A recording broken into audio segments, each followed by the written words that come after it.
Streaming is in progress, and I'm recording as a backup. Okay, great. Hi, everybody. Good evening. Welcome to the Housing Committee meeting. Today is Thursday, May 2nd, 2024. And we're getting started a little late. It is now 6:48. And we're just going to start real quick with introductions. So I'm going to start on my right. Public Press, community member. I'm Hazel Mura, Chair. Paul Graziano, I'm an urban planning, land use and zoning consultant. Rich Reynoso, co-chair. Edgar Aguirre, member. Edward Perez, board member. Ryan Adams, guest. I'm also sergeant at arms to a 49th Precinct Community Council. Okay, thank you, guys. So we're just going to get right into this. Paul Graziano is going to make a presentation for us. And so just take it away. Thank you. All right, I just want to make sure I know what I'm doing here. So share, right? Okay. Yep. For the file. Okay, choose your file. There we go. Okay. Select your stage view. I think I need this to be on here. Yes. Sorry, everybody. First time on WebEx. Well, first time doing something on WebEx. Okay. Can everybody see this feature? Okay, can everybody see that? Yeah, I can see it. That's okay? Okay, so that, I guess that's, so then I'm gonna use this. Okay, if I need to do stuff, all right, but then I can do this over No, here. yeah, change it there. Yeah, I'm changing it here. Okay. Correct. Just this here.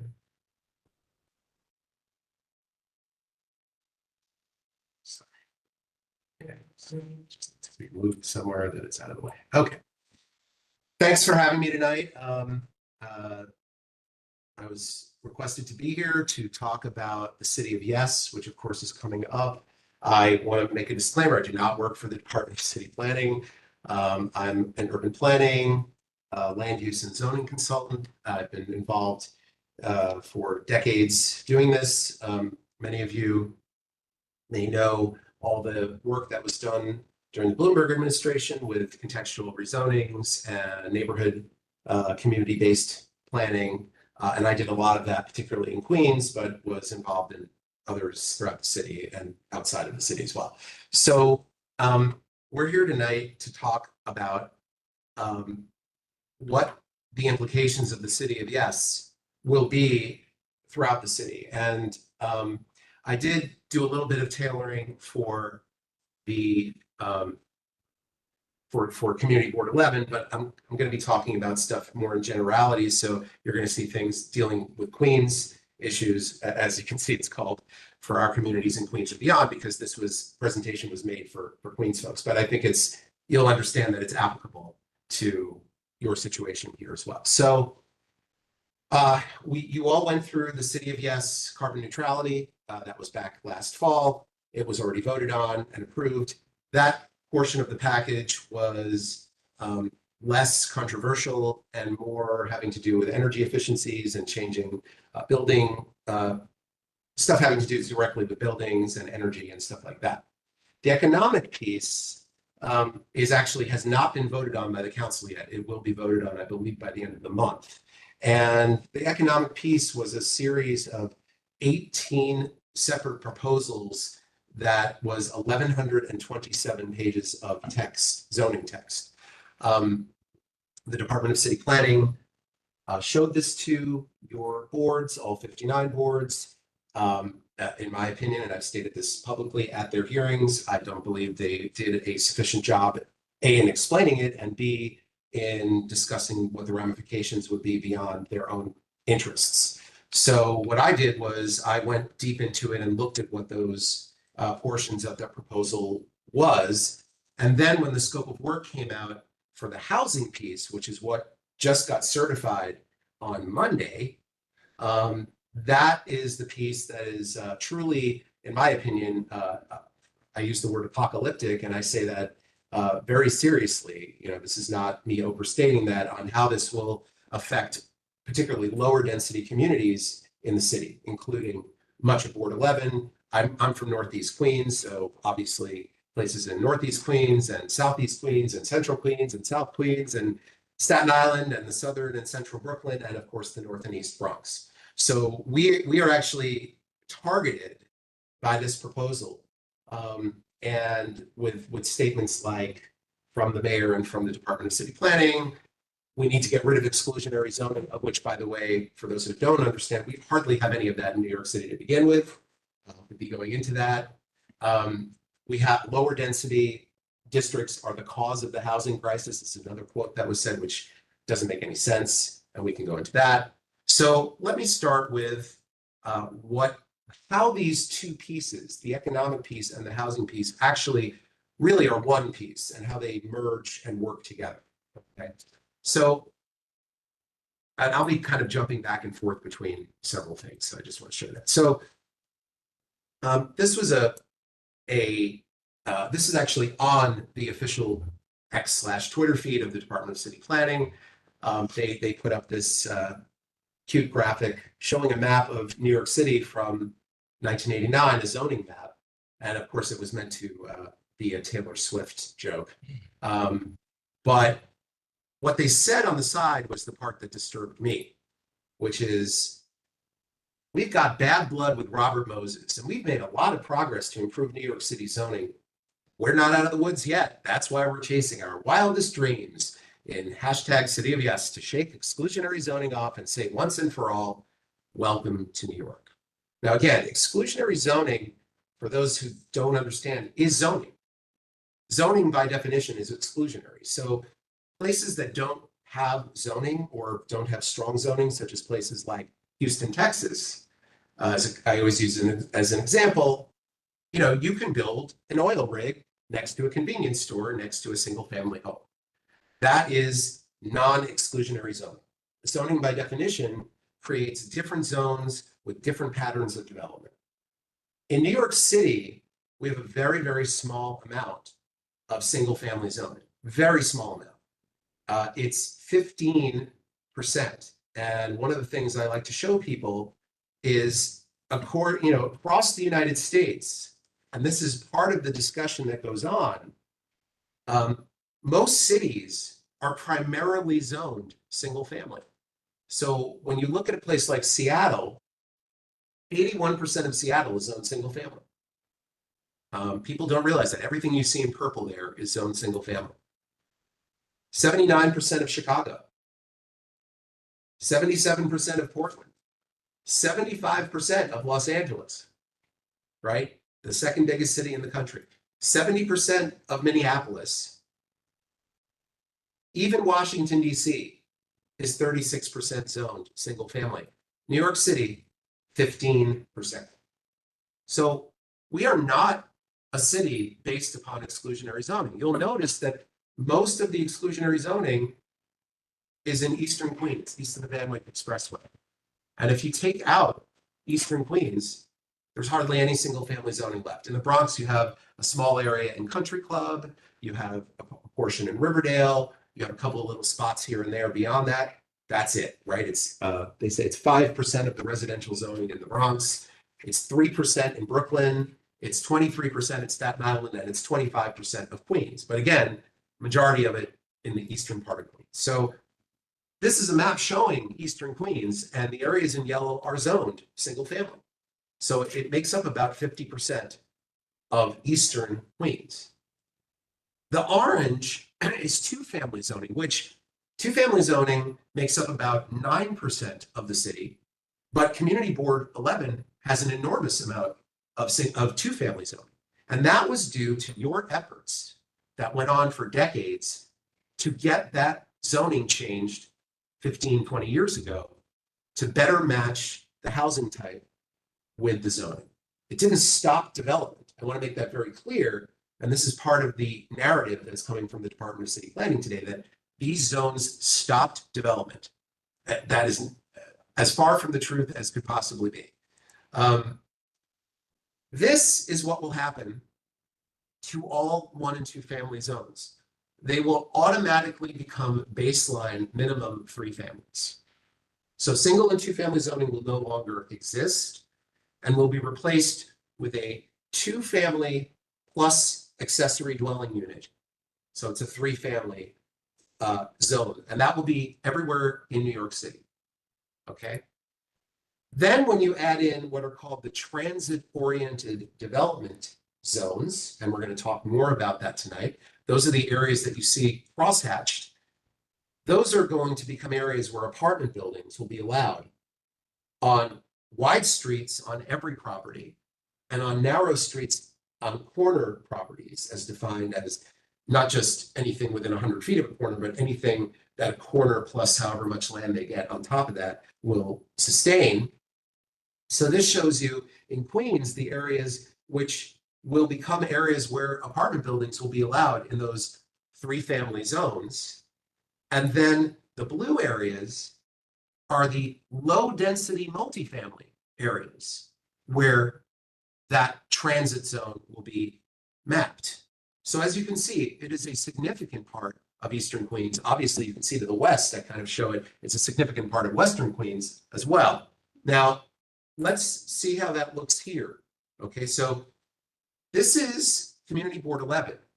The areas in orange are your two-family zoning. It makes up about 50% of Community Board 11. It's Indian Village, it's Morris Park, it's Pelham Gardens, etc.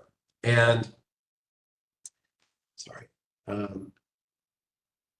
the areas in red are lower density multifamily dwellings.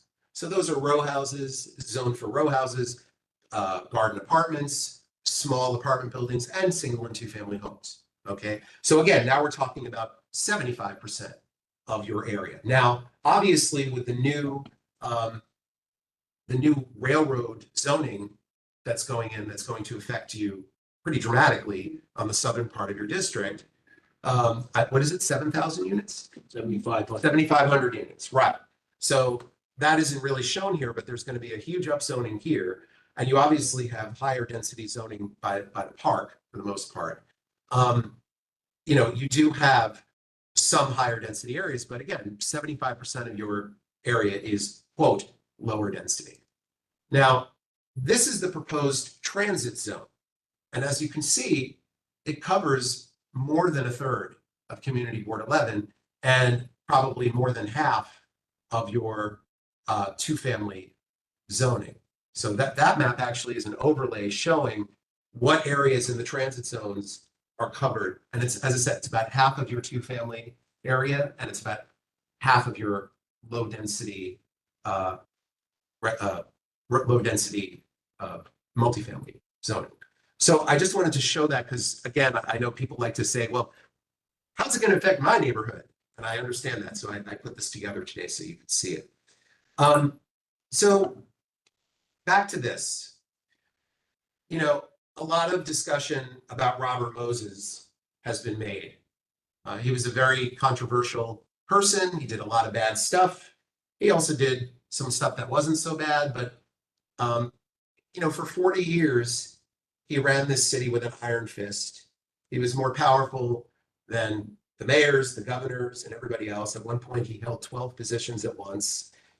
And whatever else you can say about him, you know, he said things like, "Your principal error is this, to imagine that the people's views are of any importance at all. We must advance their fortunes without having any respect for their opinions."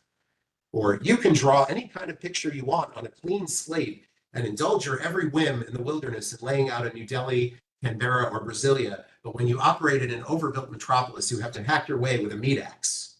Or if you elect a matinee idol mayor, you're going to have a musical comedy administration." So my comments on this is, based on what's been happening with the economic opportunity, this seems to be the philosophy of the Adams administration. And I would say the bottom is a dangerously accurate description of the Adams administration with unneeded self-created drama. Okay. So then there was this woman named Jane Jacobs. And I also want to make very, as I said before, you know, Robert Moses did a lot of bad stuff, did some good stuff. He was a great person, though, as was Jane Jacobs, who's seen as a hero. She was also a great person. Heroin. A heroine, but Yeah. she had black and white in her. You know, it wasn't all great. It was a mix. So meet the woman who took on Robert Moses and saved Lower Manhattan, right? So her quote was, the quote that I took from her: cities grow up. They just happen, bit by bit. Hand a city to the planners and they'll make it a desert. Hand it to the people and they'll make it habitable.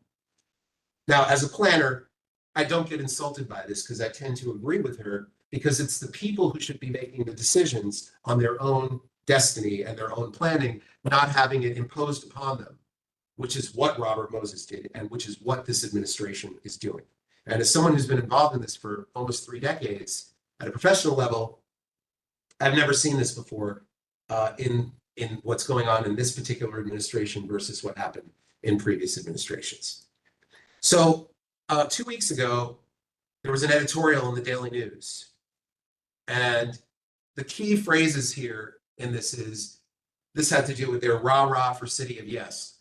However, what should be dismissed offhand is anything that too heavily emphasizes neighborhood character, property values, or fretting over increased density. These tedious arguments are missing the point, which is that a lack of housing stock threatens affordability and quality of life in all of New York, and there's no way to dodge this by holding firm against development. The bucolic character of any particular neighborhood is going to matter little, as the current residents are priced out. For those who desperately want to live in a suburb, we'll remind you that there are several in the immediate vicinity of the 5 boroughs. This is New York City. And if this isn't a tin-eared editorial, I don't know what is.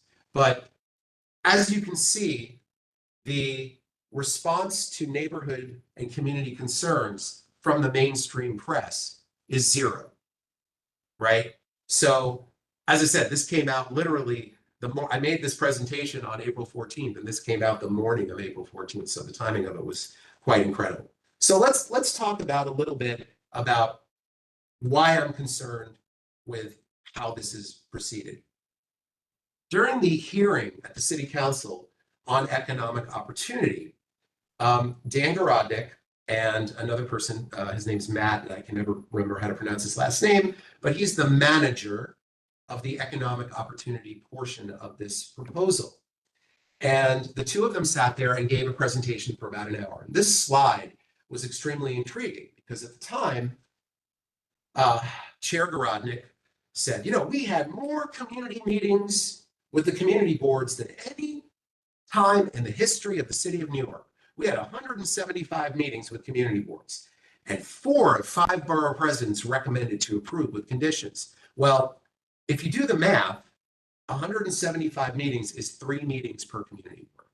We have 59 community boards. So it's literally 3 meetings per community board. I wouldn't call that overly zealous outreach. I would call that not even adequate for the most complex and complicated rezoning proposal since 1961, since the zoning resolution was established.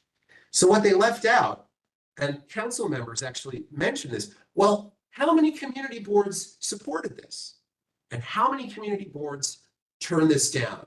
And they said, well, 21 community boards approved this with conditions. Well, how many turned it down? Well, 30 turned it down. And what really happened was 30 said no with no conditions. 8 refused to vote. They just refused to vote because they were either confused, didn't understand it, or just said, we're not touching this. So 2/3 of the boards said no. 1/3 said yes with conditions, and they incorporated about 1/4 of the comments of the conditions into their final version, which they made some minor modifications to this 1,127-page beast of a document. And so half of those 21 yeses are now nos because their conditions weren't met. So we're talking about 80 to 85% of the community boards ultimately voted no against this. And yet it continues. It continues, and it will be voted on by the council within 3 to 4 weeks, the economic piece. And in the meantime, they have now certified the housing piece And I went to the very first presentation at a community board last night, and I will be telling you my report because it's, I think, incumbent for you to know as a community board how it was presented and what the response was. And this was Community Board 5 in Queens, which is Glendale, Massmith, Middle Village, and Ridgewood, which is very similar to your board, actually, in terms of development and composition. So let's talk about two pieces of what was shown. Now, you may remember when they showed this to Community Board 11, they showed you this slide. Okay? And this was proposal number 16. Corner stores. Create a process to allow for small new bodegas and other locally serving storefronts in residential areas. That's what they showed to the community board. They didn't tell you what's actually written in the text. It's very, very different from what they told you. So in many cases, and I've heard this before, some of the community boards that voted yes stated later we would have voted no had they actually been direct and honest about what these were instead of a single sentence explanation. So at the city council hearing, they showed this slide, which actually is much more accurate with much more information. Create a CPC authorization to allow up to 2,500 square feet of commercial use within 100 feet of an intersection. And that's within any residential district on any block in the city of New York. Then they said subject to both environmental review and community board approval, and then approval only if development would not create traffic congestion or environmental concerns. Here's the thing. Even here, it's not really true. CPC authorization means sole authority to the City Planning Commission. And they brought up the whole thing about how the community board would need to approve it. So a number of council members said, well, community boards are advisory by definition. So if you're saying that the community board is not going to approve something, does that mean you won't approve it at the City Planning Commission? And Chair Garodnick hemmed and hawed. He tried to change the subject. And by the third time, he reaffirmed that community board approval is advisory only. So at the end of the day, if the community board turned it down, the City Planning Commission could vote it out. Okay, there is no environmental review. The only thing that's stated about environmental review in the text is that it will, quote, not produce objectionable effects. And that's interpreted at the discretion of the CPC. So this actually is taking away the rights of the city council and of the ULURP process that we do land use in the city of New York by. This literally is stealing away the right, the rightful power and the process to give sole discretion to a non-elected agency. Okay, so that's the first one. Now, one of the things they said was in a press release, they stated, this is the day that it was approved by the City Planning Commission, which, by the way, we knew they were going to approve it since it's their own proposal. I highlighted it. The reason they're doing this is to, quote, create a process to allow new corner stores in residential areas, as approximately 265,000 New Yorkers currently live in areas where a new corner store could not be located within a quarter mile of their home. Sounds like a lot of people, but when you actually do the math, it's 3% of the population. So here's a map of Community Board 8 in Queens. So you'll see it's got a lot of one-family zoning. That's in yellow. It's got a lot of two-family zoning, and the rest is low density with some higher density multifamily zoning. These are the areas in gray that are within a quarter of a mile of commercial zoning.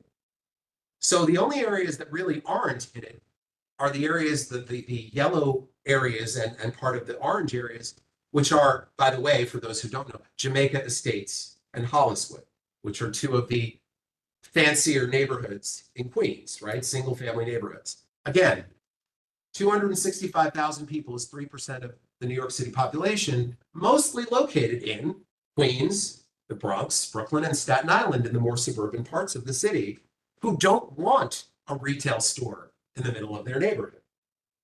Okay, so let's see what that looks like around the city. Okay, here's just a little example. I did some examples for you. This is Throgs Neck. These are the commercial areas of Throgs Neck today. That's East Tremont is the main kind of pink area there, red area, and a couple of other commercial areas. Based on this proposal, every area located in purple is going to have 2,500 square feet of commercial on their residential property. Okay. Here's City Island. You have City Island Avenue as the main commercial spine. These are all the locations where there could be commercial based on this proposal. Here's Canarsie. Canarsie, same thing, Flatlands Avenue, Rockaway Parkway. Those are all the locations where commercial could be based on this proposal. Georgetown, Bergen Beach, Mill Basin, just to the west of there. Commercial areas. Okay. Ridgewood, Queens. You think of Ridgewood, it's a very dense neighborhood, mostly 1 and 2 family row houses and 6 to 10 unit apartment buildings, but they have a lot of commercial areas, including commercial overlays. That's where commercial could be on every corner. Kew Gardens in Queens. Metropolitan Avenue, Lefferts Boulevard. Okay. Forest Hills Gardens and Forest Hills South. That's where the Gardens is in blue. And this is in Southern Queens, South Jamaica, in a mostly 1 and 2 family neighborhood by Baisley Pond Park. And then Howard Beach. The longer areas, Cross Bay Boulevard, Lindenwood Shopping Center, etc. And that's what could happen. And the areas in light brown, that's number 15, proposal 15, which I will get to. So I wanted to show you visually what the ramifications are. So let's look at how this affects this area, Jamaica State. So these are the zoning categories. You have R12, which is single family on 5,700 square feet, 60 by 100. R3X, that's a 2-family zone, which you have in Pelham Gardens, right? R4A, you have that here in this area. You have R4A and R4-1, R2 and R2A, those are single family zones, etc. The area on the south is Hillside Avenue, just to give you an idea. All right, so let's take a look at this spot.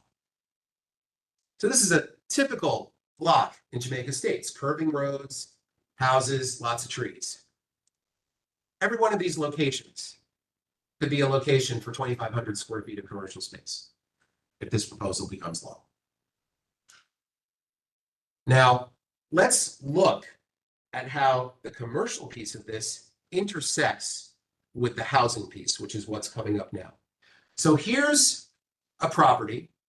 It's a big property. It's 16,800 square feet, very big property, single family home, okay? The current zoning allows a 1-family home, 5,700 square feet minimum lot size, 0.5 FAR. That means it's for every, let's say you have a 10,000 square foot lot, you can build a 5,000 square foot house, and 1 parking space per unit, okay? So today, this person could sever off that portion of the property to its right to create a single family home on that property. Okay, that's under the current zoning. He could also tear down the other house and build a bigger house than the one that's there, or they could divide it differently, etc. You could have up to 40% lot coverage. You know, your side yards, again, I'm just giving you for the R12, your side yards are 12 feet and 8 feet, your front yard's 20 foot, and your rear yard is 30 feet.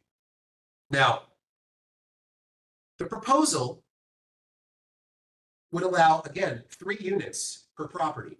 And instead of being 5,700 square feet, now it's 4,750. And instead of being a 0.5 FAR, it's a 0.75 FAR. No parking is required, and you can build an accessory dwelling unit behind your house. Lot coverage is 60% for interior lots and 80% for corner lots. So now where you had 1 or 2 homes, you now have 9 units. Okay. Now, All of Jamaica Estates is in the transit zone, all of it. So now, this is what can be built there. A 33-unit apartment building.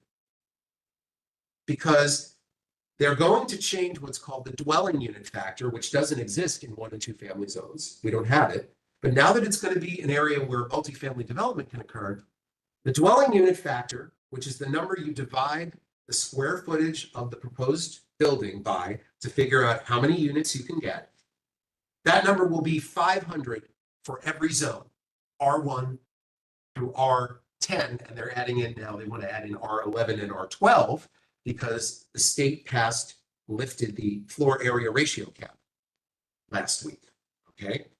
So when you take this property and you do the math, it can generate 33 units. And now, instead of having a 20-foot front yard, it can have as little as a 5-foot front yard. And again, no parking because no parking is required. And this is how it intersects with the commercial. Now this new building gets built, and this person goes to the City Planning Commission and says, I want to put a 2,500 square foot retail store in the bottom of my new apartment building. And that's the yellow. So again, this is not by accident. This is very much by design to create dense housing in places that aren't dense and commercial use where there's no commercial use.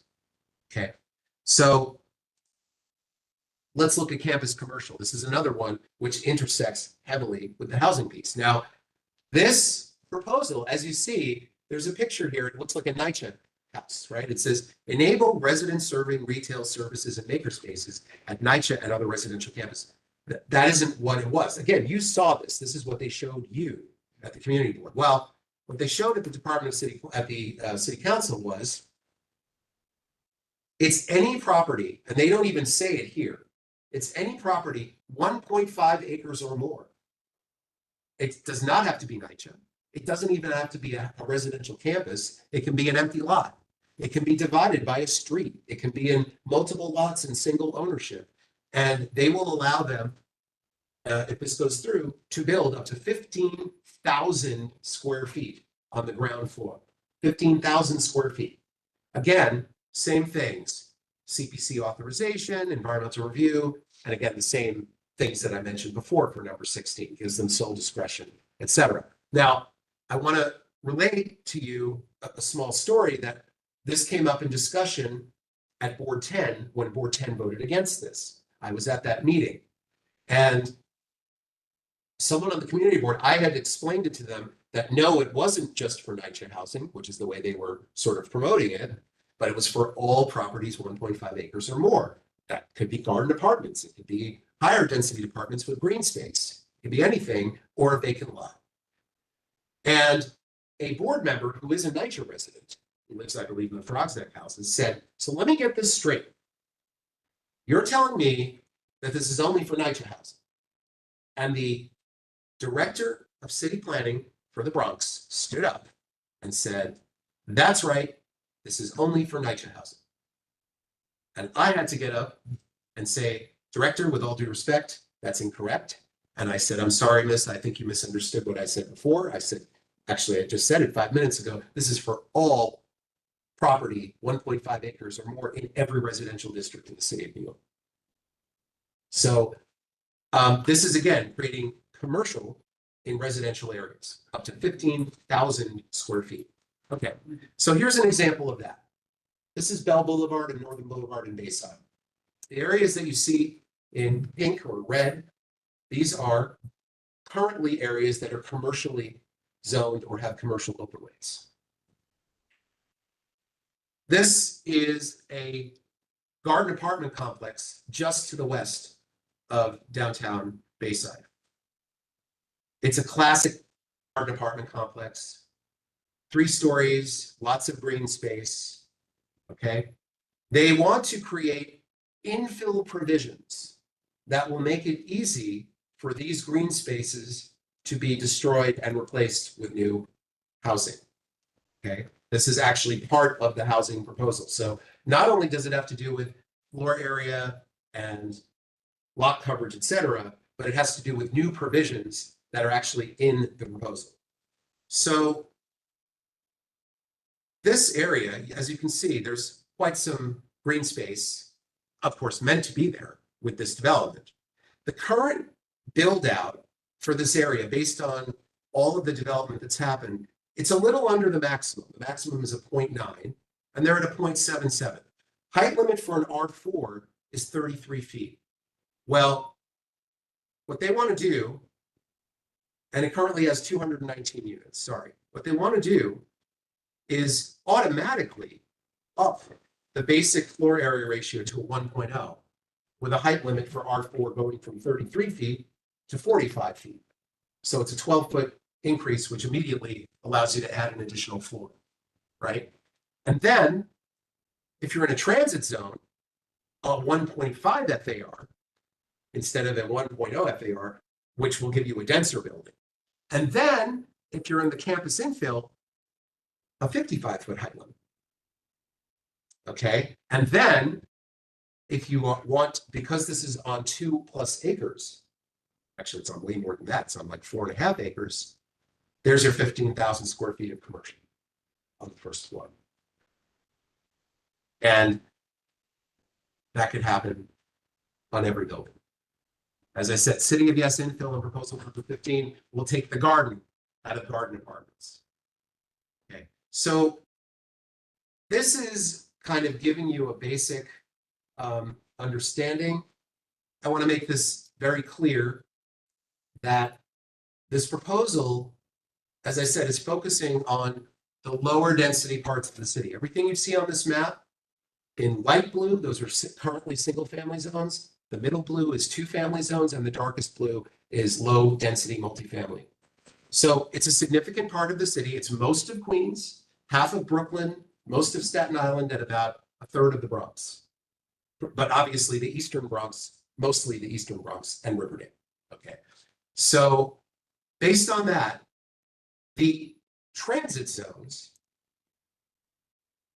will cover a third of Queens, a third of Brooklyn, 20% of the Bronx, and a smaller section of Staten Island.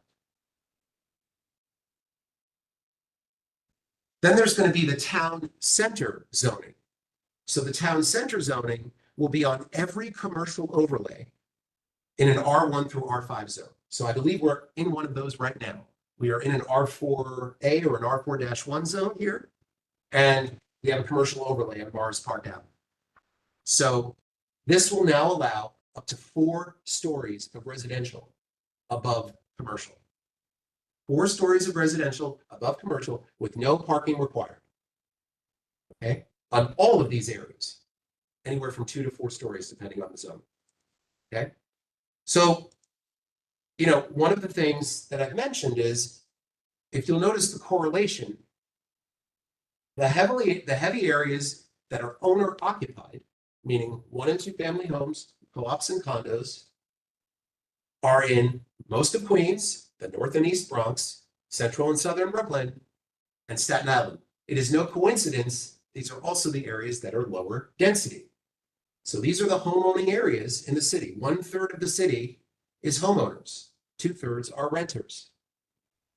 The citywide average is 33%. The national average is 63%, something like that.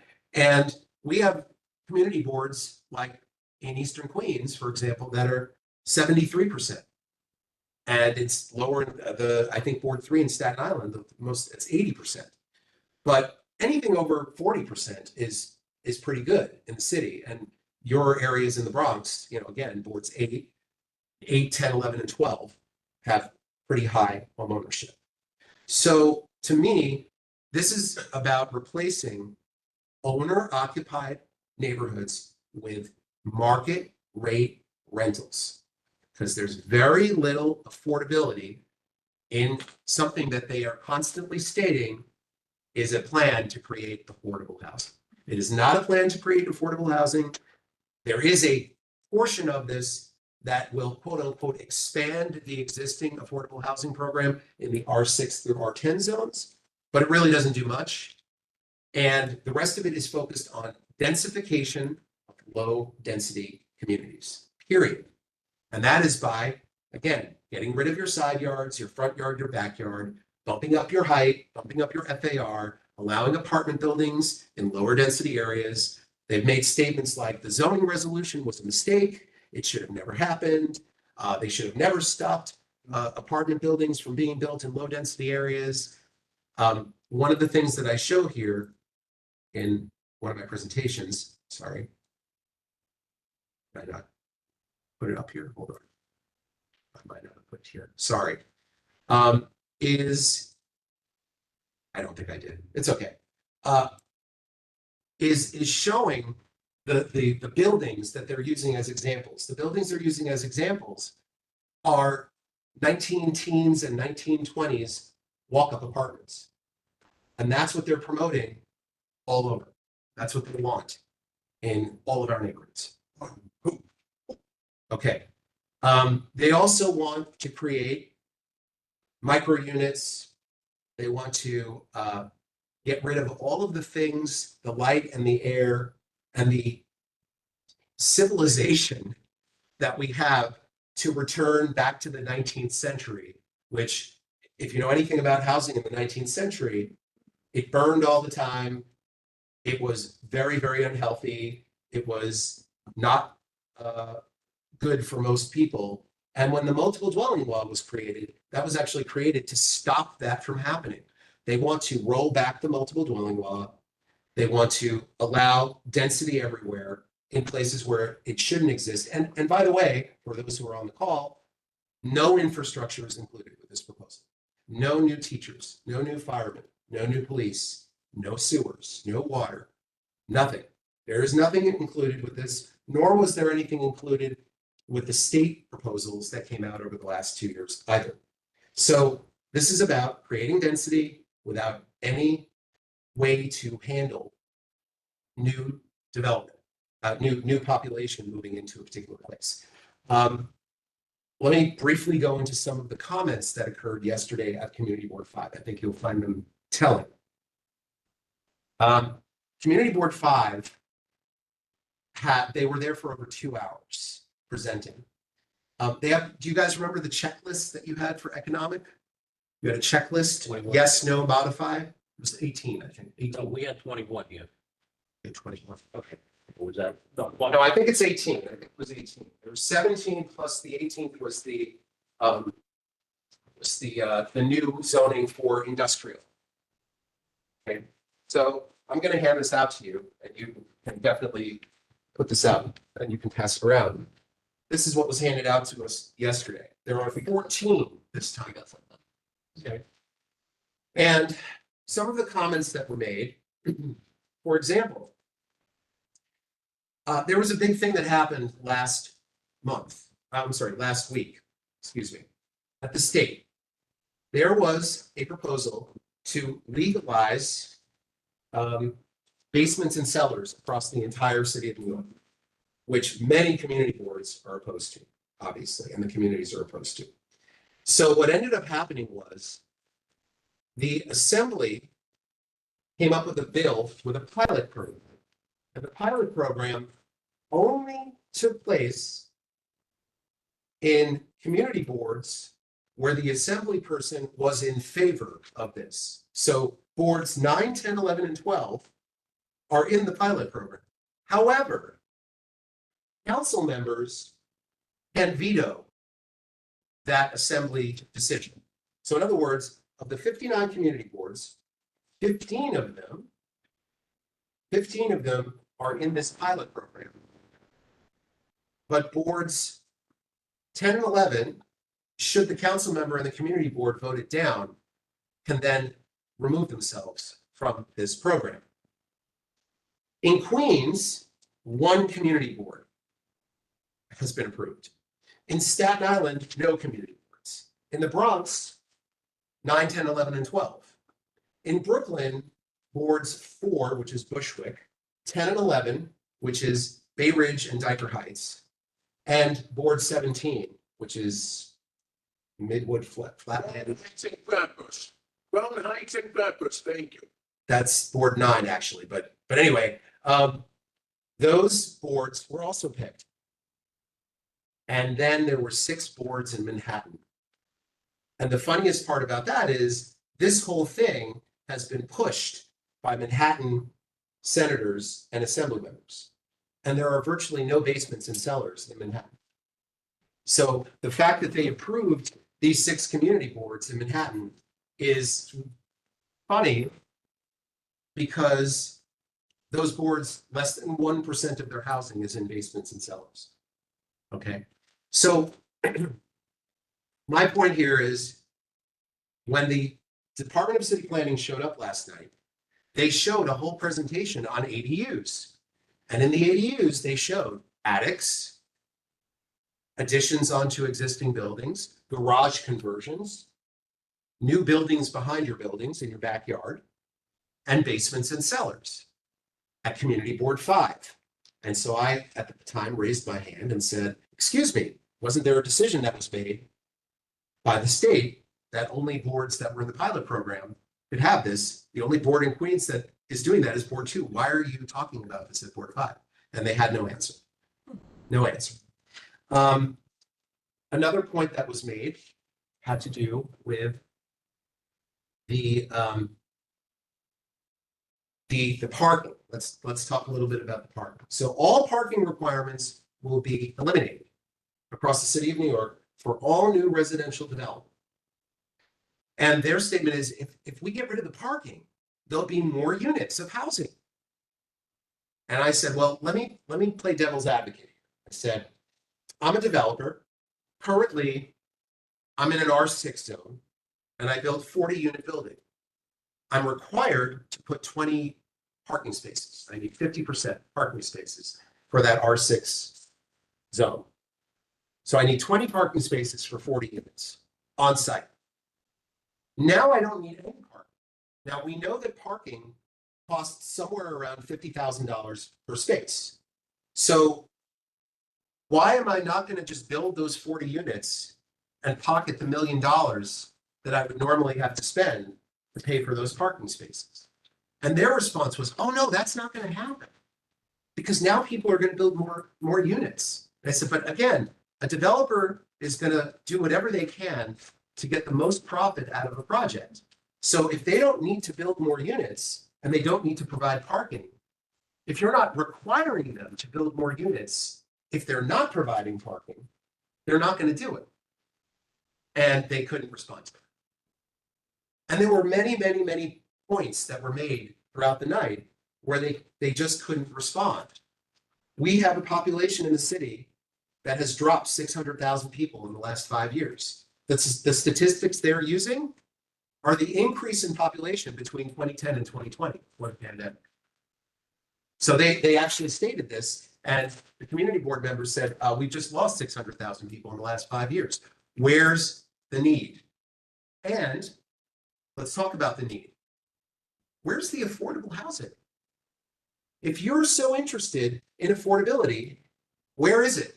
Because people said, well, if my neighbor builds an ADU in their backyard, is that affordable? No. If I build an apartment building in the transit zone, is that affordable? Yeah. If I build a 2-family house where there was a 1-family house, is that affordable? No. So where's the affordability? There is no affordability. So I wanted to lay that out there saying, again, this is a program to help developers develop anywhere they want, deconstruct zoning in New York City. The best way to describe it is, and in fact, this is from their own words, a deregulatory program. It is to deregulate land use in the city of New York to allow everything everywhere, a one-size-fits-all for a city of 500 neighborhoods that is extremely complicated. And what this will do is it will give carte blanche to the development community at the expense of everybody else, period. So on that note, that happy note, are there questions, comments? I can give more information about other things, but I figured this would be a good start as they're going to be coming to you sometime in the next few weeks, I would assume. I think so too. Yeah.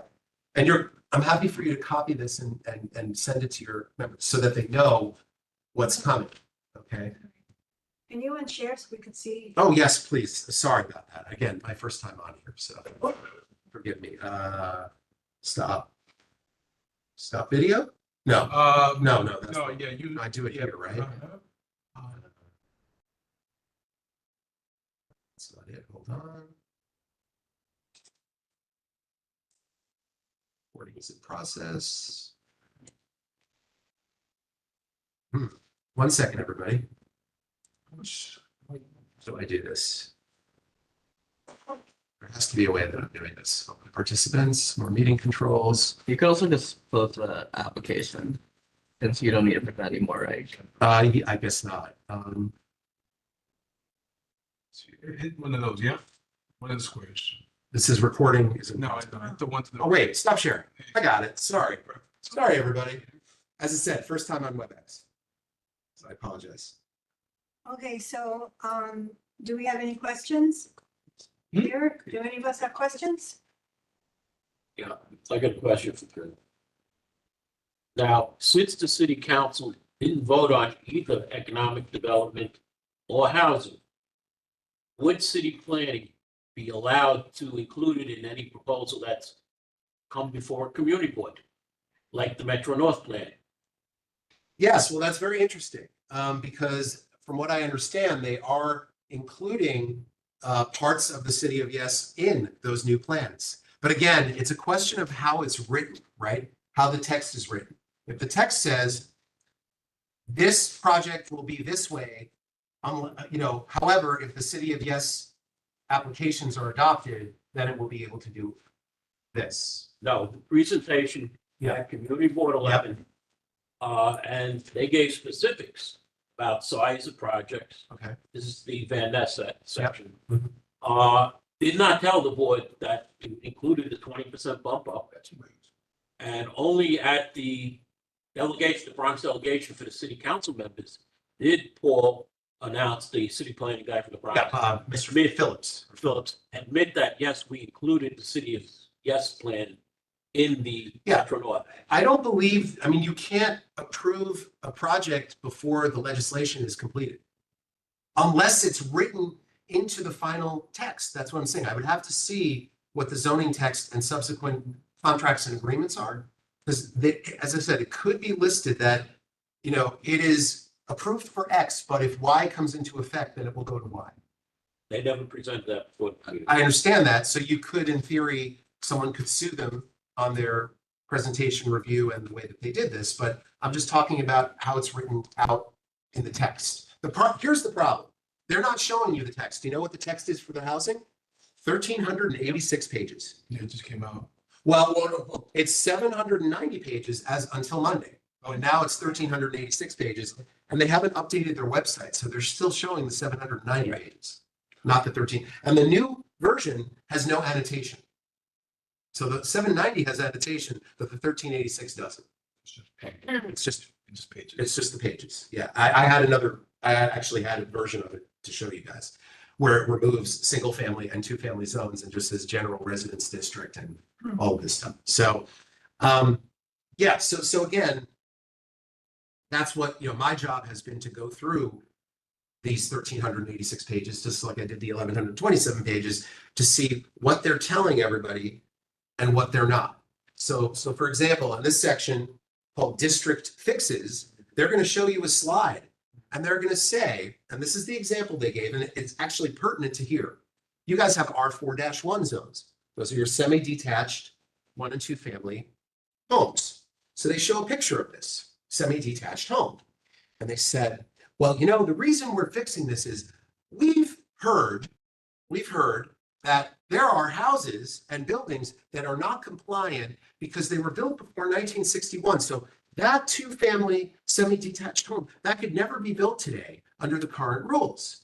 Now, many of you may have been around when your area was rezoned 15 years ago, but I can tell you with great certainty, since I was deeply involved in this, when city planning rezoned these neighborhoods contextually, they always said you need to have the vast majority of the housing needs to be in compliance with zoning.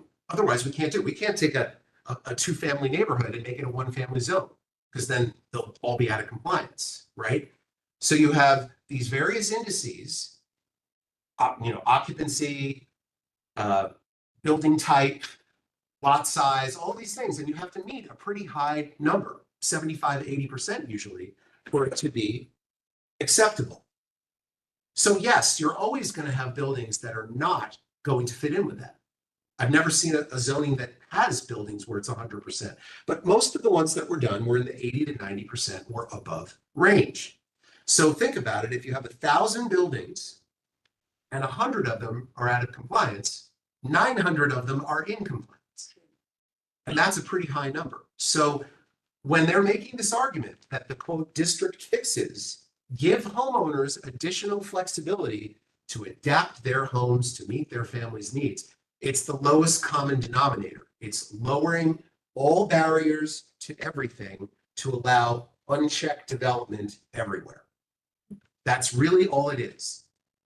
Okay. And as I said, I highly recommend you make a copy. You can take a photo of this and share it with everybody.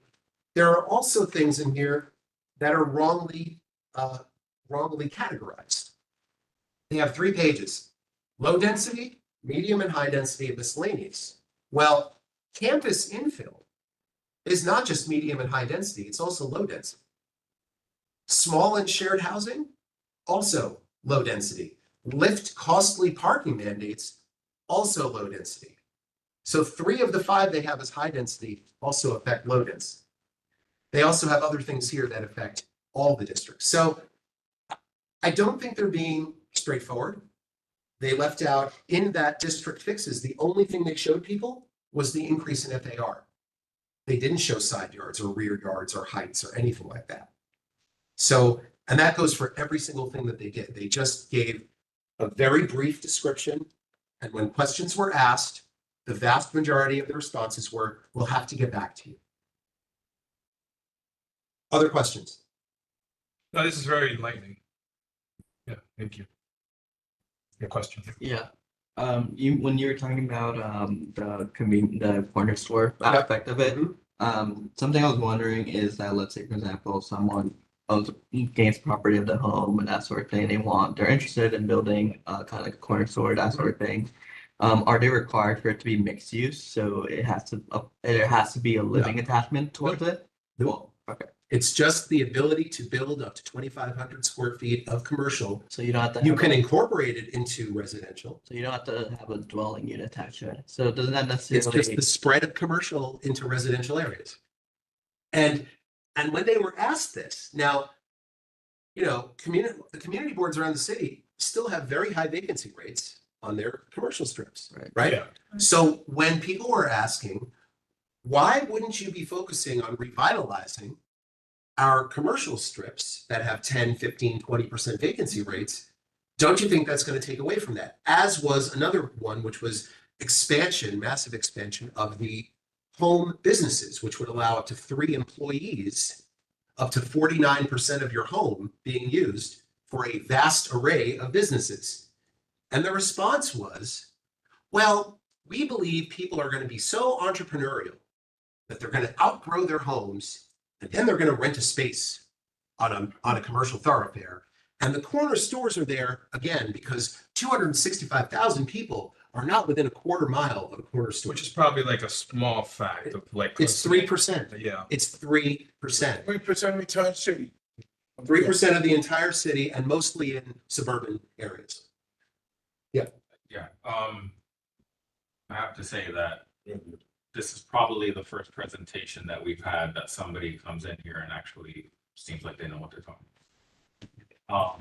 No, it's not. Thank you. That's actually really sad. I appreciate it. Thank you. Everything- Please tell other community boards. I'm happy to go and talk to them as well. Everything that you've presented it very straight to the point. I think he's been very clear and concise. And I think that this is very invaluable information. But I do have to ask, given your previous political campaigns and connections, how can the public be assured that your opposition to the city of Yes Wow. is not influenced by political motivations or by potential benefits to certain groups or donors. Okay, well, first of all, I'm not running for office. But you did at one time. I actually have full disclosure, I ran in 2023, but I've been a planner for 30 years Yeah, for city council, Mike, for city council. and you lost, Mike. I did lose, That's correct. it. That's right. So, if you do a search on my name, you will see that I've been extremely consistent doing this without any having to do with any political stuff. Okay. My political stuff is based on my community. I've lived on the same block my entire life, and it's about protecting community. So 99% of my donations were local. They were all, they were all under the $250. Most of them were under $100. I never won, but I always did well because I'm a known quantity. And I've never had any controversy about me in my entire life beyond protecting communities. So I hope that answers your question. I've never taken money from a developer. I've never taken money from housing people. I was the president of the Historic Districts Council, which is the grassroots preservation group of the city of New York for 2 years. I've been involved in this since I was 22 years old. So Over 25 years of experience. I read up on you and I appreciate, as a community board that is highly confused about what's going on. I know a lot of other community boards are probably on the same boat.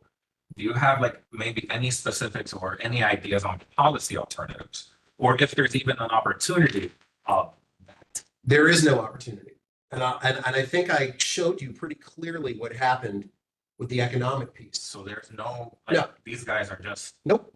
And in fact, I'm going to share a story with you. And of course, this is being recorded, so I'm going public with this. This is a very serious discussion that happened. When this came up at Community Board 14 in Queens, which is the Rockaways, I was there. I was asked, again, because forget about my political stuff. I am incredibly trusted by the community boards in Queens because I'm not taking money. I have no axe to grind. I'm just there protecting neighborhoods. This is what I do. So I actually presented in opposition to the city for the economic piece at 9 of the 14 boards, as well as Board 10 here and Board 18 in Brooklyn. And then I also spoke to other boards. Just to let you know, my money that I'm getting, and I don't have to disclose this to you, but I will. I am being funded by the Queens Civic Congress, which is a nonprofit umbrella organization for homeowner and civic organizations in Queens. And the reason they are funding me is that for the last 3 years, I've been doing it for free. And this year, my wife said, if you do it for free again, I'm going to divorce you. wow. So at that point, I went to these folks who I've known for decades and said, guys, can you do some fundraising, $500 per group so that I can give you small invoices so I can cover my, so that my kid can eat, basically. And that's exactly what's happened. So if that's the interest group, I'm proud to be supporting them. Now, at the Board 14 meeting, the Department of City Planning came and presented. It was actually the senior planner in Queens and the guy who wrote the economic text. And so you'd think 2 of the top people would actually be able to explain this well to the community board. And like all of the other meetings I went to, including the one I went to last night, I had to correct the city people or clarify what they were saying because they were either not clear or reluctant to tell the board members what they were talking about. And then I presented after they went, and I was pretty respectful. I kept my mouth shut most of the time when they were presenting, except to correct or verify. And then I presented in opposition, and within 5 minutes, the senior planner from Queens was shouting me down, saying, "You're not allowed to show this. This is outrageous. How dare you show this? And you're showing the housing that hasn't even been certified yet. And you're showing this, and you're wrong." And it got so bad, there was almost a fist fight. Wow. Okay. And the community board chair said to the Department of City Planning, after City Planning said, I had no right to be there. This is our meeting, not your meeting. And if you don't stop, you're going to have to leave. Not me, not Mr. Graziano, City Planning. So at the end of that meeting, It's now 11 o'clock at night. I went over to them, as I always do, shook their hands and said, it's nothing personal. You're doing your thing, I'm doing mine. And they said, can we talk to you outside for a second? I said, sure. And again, this is a wild story. No, now it gets wild. That's just the preview. So I'm outside, and this person who's the person who was shepherding this whole economic piece said to me, can we talk to you planner to planner? Sure. Okay. And he said, Paul, we feel what you're doing is very unproductive. And I said, unproductive? How? Well, you're telling the community boards to vote no to this. I said, well, I don't believe this is a legitimate proposal because you've come up with this package of 1,127 pages. Nobody's reading it. You're giving these 1-hour presentations, one sentence. These are all volunteers. Most people don't understand it. And they've asked you to decouple this, pull this back, and come up with the 1 or 2 that they think are okay out of the 18. And the response was, well, that's not going to happen. I said, well, then I have to be in opposition to this because this is not legitimate. This is not a normal process. Typically with planning and zoning, this is the destruction of planning. This isn't the creation of planning, right? And then this gentleman said to me, Paul, we think what you're doing is against democracy. And I said, against democracy? How? Well, we believe that because you're telling community boards to say no, you're taking away their ability to give us that very important feedback so that we can make this a better proposal and make the modifications that will then go to the city council who will vote on. And I said, well, actually, they're exercising their democracy. They're saying no. So I think just from that little story, you understand maybe a little more what's going on here, because in the almost 30 years I've been doing this, I've never encountered anything like this. So it is very concerning. It's extremely concerning, yes. The lack of Transparency? transparency for one, the lack of knowledge of some of the people that have come to present this stuff in the past. And then also like the lack of resources and investment in resources. Nobody's really spoken about that, when it comes to schools. Infrastructure, schools, Infrastructure, staffing, whatever. Yeah, staffing, absolutely. there's There's nothing. with that. Yep. So, and the gist that I'm getting is that this is gonna happen whether we like it or not. Who said? So I'm wondering, like that's, It's up to you. even if we both know and we're an advisory board. It's got to be much bigger than that. I'll just tell you that right now. Look, again, I'll get political for a second. What happens right after this passes? Every council member, the mayor, and every other elected official is running for re-election next year. And I would just say 2 words as a cautionary tale to any elected or any elected person who happens to be sitting on this meeting: Marjorie Velasquez, case closed. This is the biggest rezoning proposal in the history of New York City. That's inappropriate. Well, it may be inappropriate, but I'm stating. That's inappropriate, Mr. Graziano. I just have one more question. Yeah. And I'm sorry, I'm not gonna hog all the time. Let's talk about impact on small businesses. Okay. I'm a member of the Economic Development Committee. Yep. You've spoken about in the past and, just overall in your meetings and things like that, you've spoken about the potential for overdevelopment to harm communities. But small businesses often thrive when there's an increase in local residents.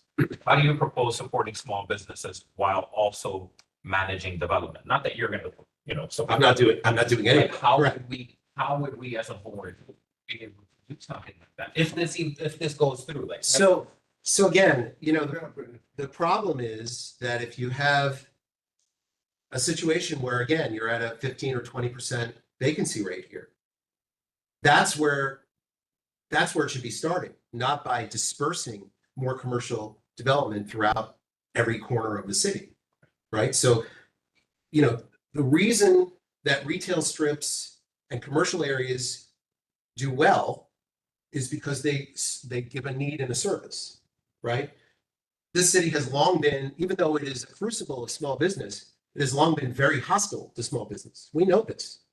I've worked with the Small Business Congress, so I'm very familiar with how the city favors big business over small business, very much so. Okay, so what I can say very clearly is that if you have a place that needs to increase their business presence, that's where it should be starting. And that's where all of this should have started with the economic portion, not to allow business to spread into every corner of the city. So I hope that when the council finally votes on this, if it passes in the next 3 weeks, that the things that are going to harm commercial areas, our existing commercial areas, are stripped out. And the ability to expand willy-nilly commercial are also stripped out. That's my hope. And I've heard some things in the background that some of that is already happening, but I don't know what the final outcome's going to be. Thank you very much. Sure. Okay, so we're gonna, Onto gallery. yeah, we're And do 2 gonna, minutes? we're gonna ask our, Meeting member. committee members if they have any questions. Okay, yeah. Can you raise your hand if you have a question, committee people? Going once, Okay, twice, all right. so. So thank you very much. Bye. I appreciate Thank it you. so much you taking the time. You want any public comments? Oh, hold on, somebody raised their hand. Go ahead. Well, Sorry, this that's- is, that's not- Sorry, wait, I'm wait, sorry, wait. I'm sorry, so she's not, We're not in the gallery yet. I'm sorry. Okay, Yeah, bye. almost. Sorry. It was- Yeah. Ready? Yeah, so do you want to stay or? I Yeah, mean, okay. sure. You All okay? right. If there's any questions or. Okay, good. Perfect. So, yeah, so now we can actually go into the gallery. Perfect. So either way, go All ahead. right, Roxanne. go Roxanne, ahead. go for it. I'm gonna time you 2 Thank you minutes. for the, no, it's okay. And I feel that with constantly this 2-minute limit, it really says something to the public that you don't want any input from the people.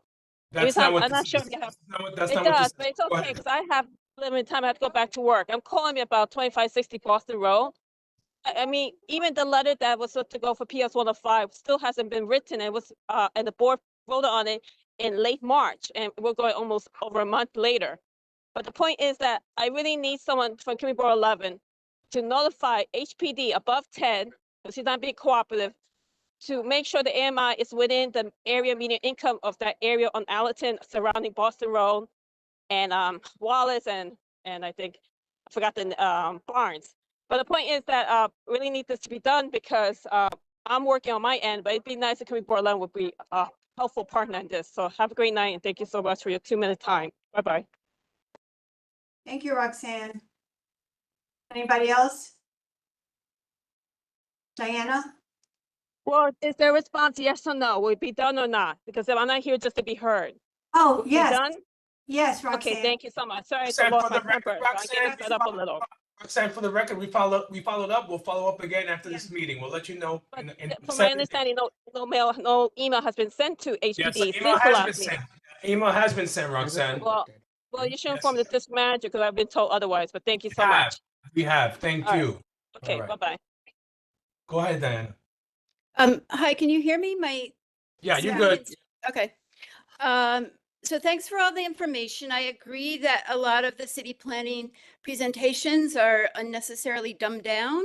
But I would say that, yeah, there's a lot of pages when you look at the actual text, but do not be intimidated because a lot of it is in outline format. There's a lot of white space.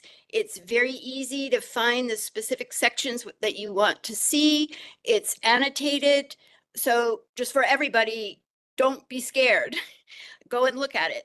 I found it confusing the way you were jumping back and forth between the economic opportunity and the housing opportunity sections. But I also thought that the whole approach that you're taking is not appropriate for our board district because it seemed very confrontational, very one-sided, opinionated, and hostile to city planning. And our district is probably the most diverse in the Bronx and one of the most diverse in the entire city. And in terms of very specific neighborhoods that are within themselves quite homogeneous and very different from the other neighborhoods that are part of the district. And given what our board has been through in this past year, what we should be doing is trying to come together for the greater good of the entire district. And you seem to be pitting the single-family homeowners against the apartment dwellers, Seconds. which is not at all helpful. Thank you. You don't have to respond. I'd just like to say I'm not pitting anybody against anybody. That's all. I'm giving you Well, that's how it information. came across. That's how it came across.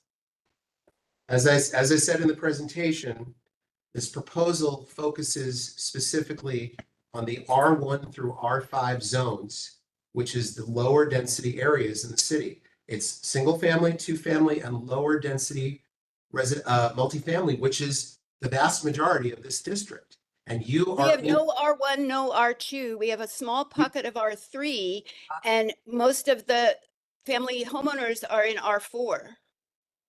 Ms. Finch, all I'll say is I showed a map, if you saw it. 50%. I saw it, 50% of your and I area, looked at the actual zoning map too, 50% which of I your have up on area, my screen at the moment.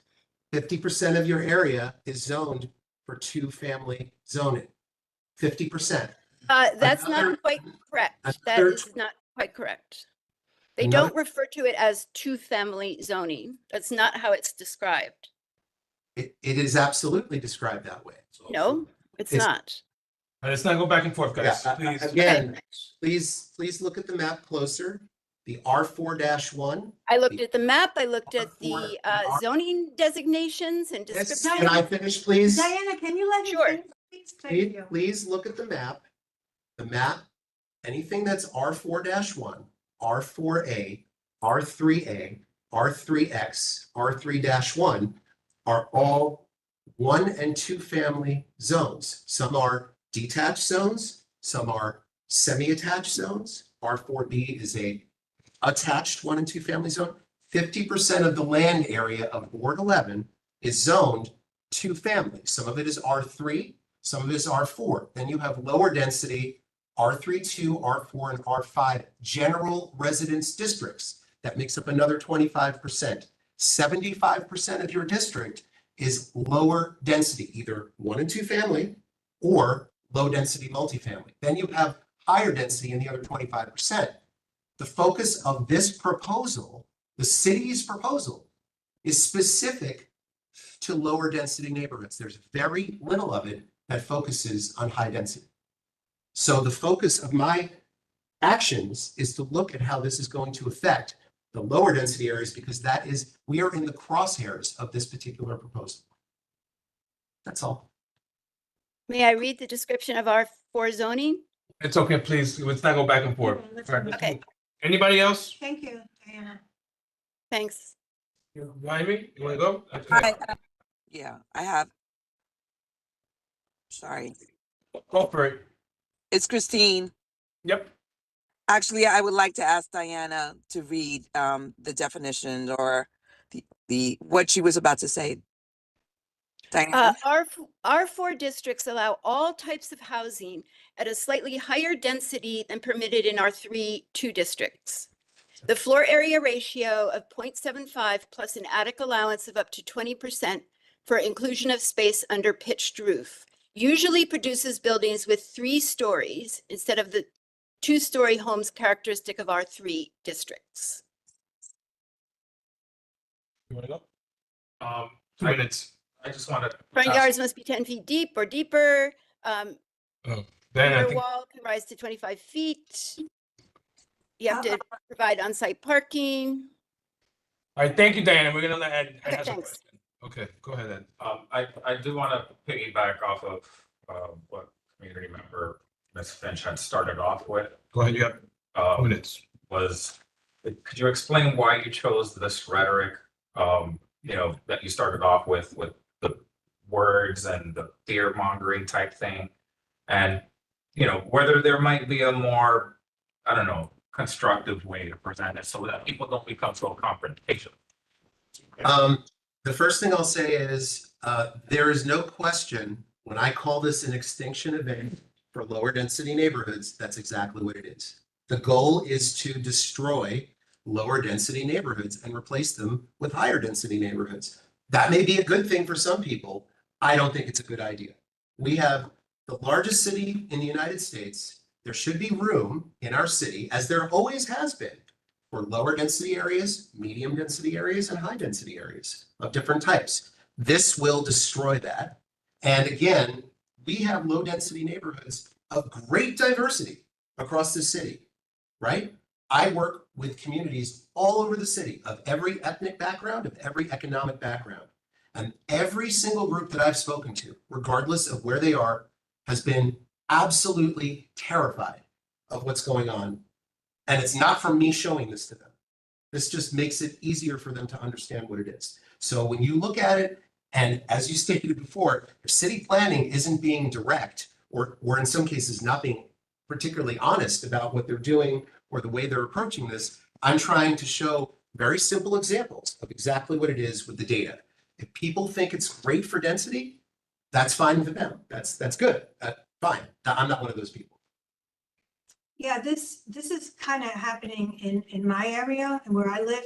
We're zoned for bigger buildings, but we've lost like 10 private houses within the last, I think, 3 years, and they have been replaced with 7-story buildings. The building right across from me, I think it has to be more than 35 units.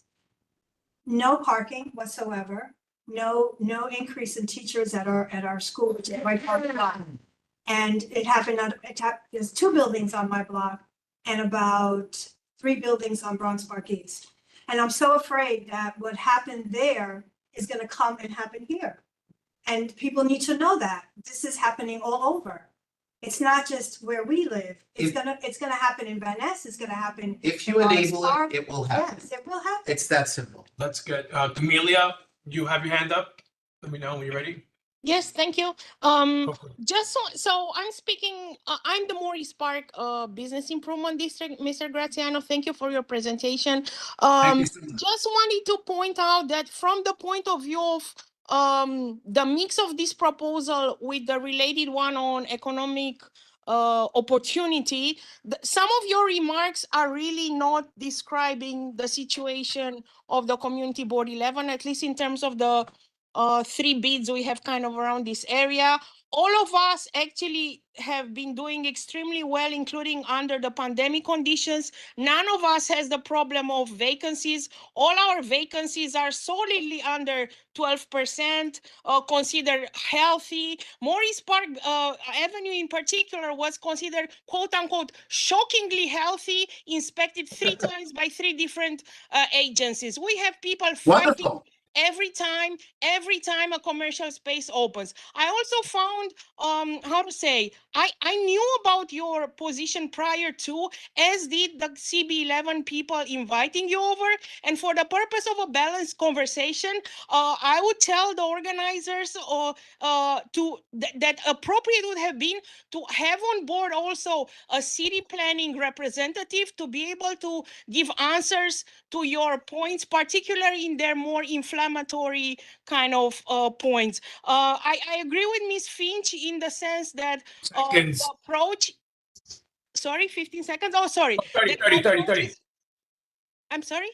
You have 30 seconds, but keep going. Sorry, okay, thank you. Sorry. Yeah, the approach is unnecessarily aggressive, which I find very counterproductive. All community boards have been losing so much potential to negotiate due to this like inflammatory, aggressive rhetoric. CB11 has been one of the community boards with the least amount of new housing built in recent years. And again, I'm advising the community to take with caution many of your statements. While I do acknowledge the value in all of your points, but I believe that a city planning representative should have been present along with your positions. Thank you. Okay, thank you. Can I say something to Yeah, go that? ahead. Okay, But the one thing I'll say is I'm really glad that Morris Park Avenue is doing great. we've had in the Allerton section, almost 1,000 new units of housing. And I'm including the supermarket that's coming, with the 323 units over there. Also, we have the two shelters. One is almost complete and the other one is now being, built on. Plus, there's the new building for 200 people on, also that, was where one shelter was proposed and then moved. So we have 600 seats, 600 units coming right here on this side. Once Van Nest gets the new Metro North Station, okay, one building, and Camilla, you live in Riverdale, you were on Community Board 8 like I was, okay? You had one building on Oxford that was 14 stories. It was the only building, it was allowed because it was a special building. Then Tuflin Terrace, a block away, was 14 stories. Now there's a building on Riverdale Avenue between the two of them that's 17 stories. That is going to happen to Van Nest. It happened in Bedford Park, where the houses all disappeared and now there's buildings. And it'll happen in Van Nest once this Metro North thing comes, that you have a 12-story building on Baker, you have an 18-story building on Bronxdale. Once one is there, another one will come and then another and another. It'll just eat up the whole area. And Van Nest will be turned into large buildings like Bedford Park was. And as far as Riverdale too, you had private homes with big yards that were taken in 8-story buildings because Mayor Bill de Blasio had that changed. The R6 from a 6-story, 75-foot to an 8-story, 85-foot building. This is what you're going to have. The Bronx, especially here in Community Board 11, you'll see the departure of the small homes and big buildings will go up there. Developers already own part of Van Nest. So that's what you're going to see. Thank you. Anybody else from the gallery want to say anything? We're going to wrap up soon, so. Okay, good. I say if you remind people that we will have city planning come. What day is that? We had yet to be planned. Okay, so we are having city planning. Of course. Yeah. I don't know if you want to join via WebEx. It's up I to can- you because you're a member of the public. It would, I really appreciate your point of view. I welcome. I'm you happy to come back. to ask questions. No You're problem. right. Everyone's right. We should have both ask questions, and see. I appreciate both sides being talked about. Go ahead, Michael. You have 2 minutes. Yeah, I just want to be brief. I've been listening in. I've been at the Parkchester engagement session. I'm putting this as the most respectful way possible. If this is the kind of expertise the community board is relying on, I don't expect the board to be able to make a well-informed decision. Thank you. Okay, that was. Thank you. All right. Good. Yeah. So there's no motions, and if there were, we don't have a quorum anyway. Yeah. Is there any old business to discuss? So Roxanne mentioned the TED letter. I just emailed the Jeremy and company again to follow up with TED for the record. All right, thank you. Yep. Any new business? No? Still have a hand. No, That he's means just he like- didn't put it in. yeah. Okay, great. So, we're gonna adjourn. Motion So, to adjourn? Yeah, motion to adjourn. Second. Okay, 16. everybody in favor of adjourning? Yep. Okay, so thank you very much. Thank you. And the meeting Thank is you, over. everyone. Thank Thank you, you. everyone. Great meeting. 8:16. Okay, got it. All right, thanks. Jerry, okay.